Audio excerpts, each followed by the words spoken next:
तीर्थ म्हणजे हे तीर्थाचा महिमा.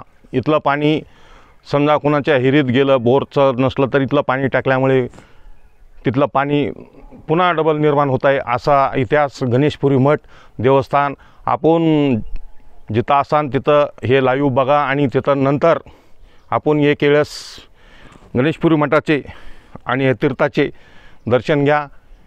इथले पाणी एवढे महत्त्वाचं आहे की हे पाणी तुम्ही कुठं जरी हे केलं तरी, समजा एखादा माणूस बेमार जरी असला तर त्या माणसाला पाण्याच्या आंघोळ घातली याच्या तर त्याची बेमारी कमी होती. इथली पावर आहे ह्या पाण्यामध्ये. ही गंगामाय उंच 10,000 फूट इथं प्रसन्न झालेली गणेशपुरी मठ देवस्थान. मध्यभागी दरार पडून गंगा इथं आज बी हे मोठा इतिहास आहे. आपण पहा. मी आज माझ्या यूट्यूब चॅनलच्या माध्यमातून आपल्यापर्यंत ही बातमी पोहोचत आहे.